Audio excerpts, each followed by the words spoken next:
ಏನು 2024ನೇ ಸಾಲಿನ ಲೋಕಸಭಾ ಚುನಾವಣೆ ಇಲ್ಲಿ ಕೆಲವೇ ದಿನಗಳಲ್ಲಿ ಅಂದರೆ 7ನೇ ತಾರೀಕಿಗೆ ಮತದಾನ ನಡೆಯಲಿದೆ.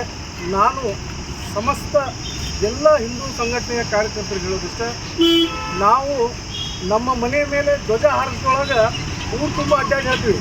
ನಮ್ಮ ಮನೆಯೊಳ ಮೇಲೆ ನಾವು ಧ್ವಜ ಹಾರಿಸಿದ್ದೀವಿ, ನಾವು ಭಾಳ ಹಿಂದೂ ಪರವಾಗಿದ್ದೀವಿ ಅಂತ ಹೇಳ್ತಾರೆ. ಆದ್ರೆ ಇವತ್ತು ಅತ್ಯಂತ ಸಮಯದೊಳಗಡೆ ನಾವು ಈ ಚುನಾವಣೆ ಅತ್ಯಂತ ಮಹತ್ವದ್ದೈತಿ. ದೇಶವನ್ನು ಗೆಲ್ಲಿಸುವಂಥ ಚುನಾವಣೆ. ಯಾಕಂದ್ರೆ ಇವತ್ತು ದೇಶದೊಳಗೆ ಧರ್ಮ ಮತ್ತು ಅಧರ್ಮದ ವಿರುದ್ಧ ಈ ಒಂದು ಚುನಾವಣೆ. ಮತ್ತು ಆ ಧರ್ಮ ಗೆಲ್ಲಬೇಕಂದ್ರೆ ಎಲ್ಲ ಹಿಂದೂ ಸಂಘಟನೆ ನಾಯಕರು ಪ್ರತಿ ಮನೆಗೆ ಹೋಗಿ ಮನೆ ಮುಟ್ಟಿ ಎಲ್ಲರನ್ನೂ ಬರುವ 7ನೇ ತಾರೀಕಿನಂದು ನಮ್ಮ ದೇಶದ ನೆಚ್ಚಿನ ಪ್ರಧಾನಮಂತ್ರಿ ನರೇಂದ್ರ ಮೋದಿಯನ್ನು ಆರಿಸೋದಕ್ಕೋಸ್ಕರ ಇಲ್ಲಿಯ ಮಾಜಿ ಮುಖ್ಯಮಂತ್ರಿಗಳಾದ ಬೊಮ್ಮಾಯಿಯವರನ್ನು 2ನೇ ಬಟನ್ ಒತ್ತುವ ಮುಖಾಂತರ ಆರಿಸ್ತರಬೇಕಾಗಿದೆ.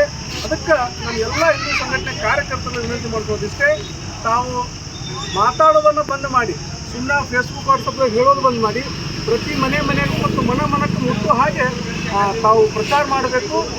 ಮೋದಿಯವರನ್ನು ಮತ್ತೊಮ್ಮೆ ಪ್ರಧಾನಿ ಮಾಡಬೇಕು ಅಂತ ನಾನು ಇವತ್ತು 24ನೇ ವಾರ್ಡಿನೊಳಗೆ ನಗರಸಭಾ ಸದಸ್ಯ ನಾಗರಾಜ್ ಅವರ ಜೊತೆ ಇವತ್ತು ನಾವೆಲ್ಲರೂ ಆ ಭಾಗದ ಕಾರ್ಯಕರ್ತರೊಂದಿಗೆ ಇವತ್ತು ಚುನಾವಣೆ ಪ್ರಚಾರ ಮಾಡಿದ್ದೀವಿ.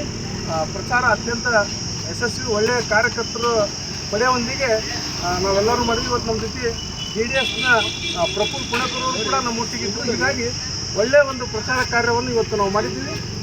ವಾರ್ಡಿನ ಇರ್ಬೋದು ಮತ್ತು ಜಿಲ್ಲೆಯಲ್ಲಿರ್ಬೋದು, ನಗರದಲ್ಲೂ ಎಲ್ಲ ಕಾರ್ಯಕರ್ತರು ಹುರುಪಿನಿಂದ, ಹುಮ್ಮಸ್ಸಿನಿಂದ, ಶಿಸ್ತಿನಿಂದ ಜನರನ್ನು ಸೆಳೆಯುವಂಥ ಕೆಲಸ ಮಾಡಬೇಕು ಅಂತ ಹೇಳ್ತಾ,